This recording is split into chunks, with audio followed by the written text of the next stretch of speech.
cela, sur cette vidéo, on va aborder la consolidation, donc la 5e étape des 5 étapes.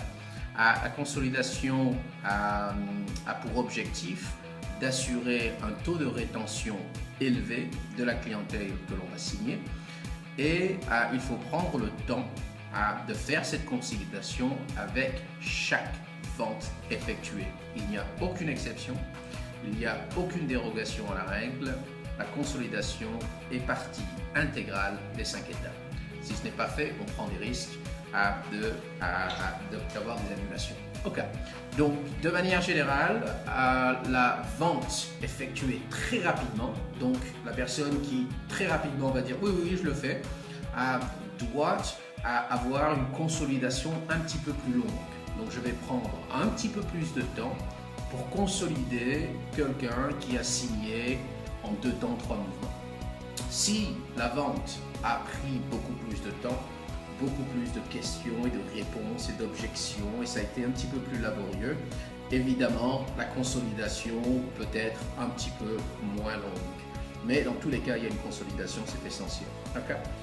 Donc premièrement, que faire dans une consolidation et comment est-ce que cela fonctionne?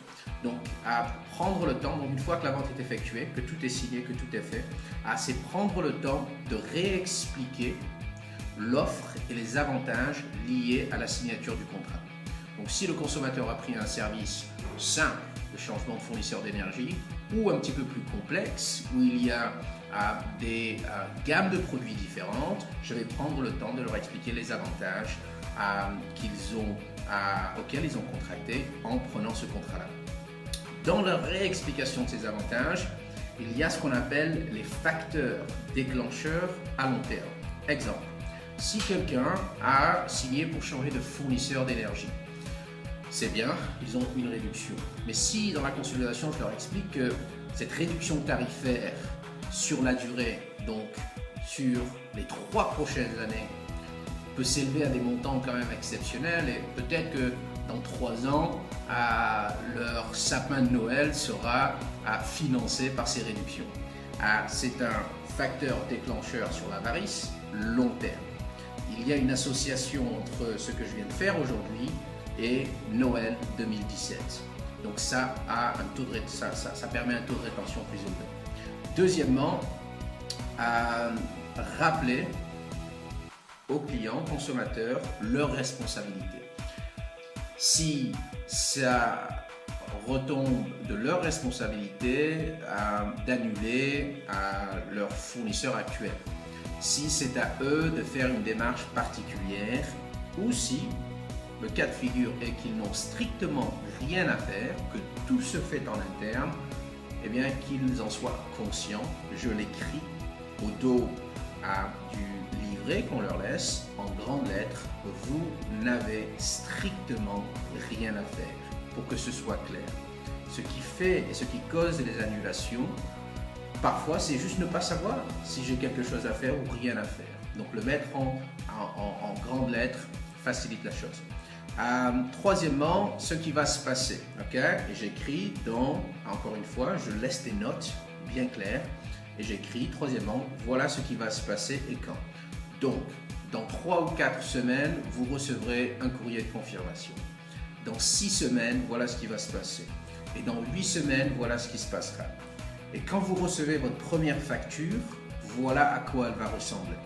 Dans le secteur de l'énergie, par exemple, si c'est des acomptes, je leur explique qu'il y a des chances que l'acompte soit plus élevé. Ça ne veut pas dire que leur facture ou la facturation est plus chère. C'est tout simplement leur faire comprendre ce qu'il peut se passer et pourquoi ça se passerait.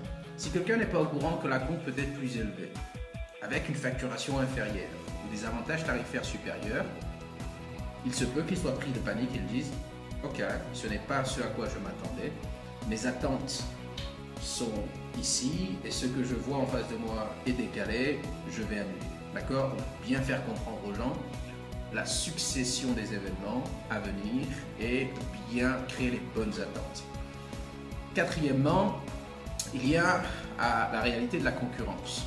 Donc par exemple, je signe, la personne est satisfaite, elle veut passer chez Eni ou chez Télésat, ou qui que ce soit, quel que soit le service.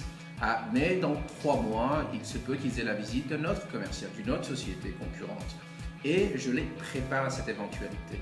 Je les prépare et je leur dis quoi répondre et quels seraient les arguments selon lesquels ils devraient pouvoir changer. Donc, bien leur expliquer que le fournisseur actuel va peut-être faire ce qu'on appelle un win-back, c'est-à-dire qu'ils vont essayer de leur proposer des avantages de dernière minute pour essayer de les garder. Je leur explique comment répondre à cette offre, tout simplement que pourquoi est-ce que vous attendez que je m'en aille pour me proposer ces avantages? Ça fait des années que je suis avec vous, ce n'est pas sérieux, et je prépare la personne à donner ses réponses au fournisseur actuel qui va essayer de les conserver ou à la concurrence qui pourrait essayer d'argumenter contre les avantages que je leur ai fournis. Cinquièmement, je fais une petite session de questions-réponses. Je leur pose des questions très simples sur les fondamentaux de l'offre et de ce qu'ils viennent faire. Donc, quand est-ce que vous passez quand est-ce que vos services vont être migrés chez nous? Est-ce que vous avez dû payer quelque chose? Est-ce que, pour qu'ils puissent répondre aux questions que peut-être leur entourage leur poserait ce soir, la semaine prochaine ou dans un mois, qu'ils puissent y répondre avec confiance pour que leur décision ne soit pas déstabilisée par un ami ou un proche qui remettra en question l'intelligence de leur décision.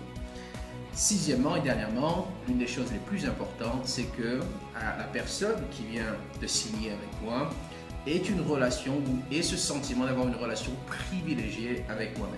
Donc il y a beaucoup d'insistance sur tout ce qui est relationnel. La conversation tout au long, que ce soit à partir du discours ou à l'intérieur, est très légère. On s'amuse, on rigole. Il y a une très bonne ambiance et une relation presque personnelle qui se forge. Ils se souviendront de mon nom parce que je l'écris, je le marque au dos des annotations que je leur laisse. Et c'est très difficile pour un consommateur d'annuler une vente que Abdel a fait.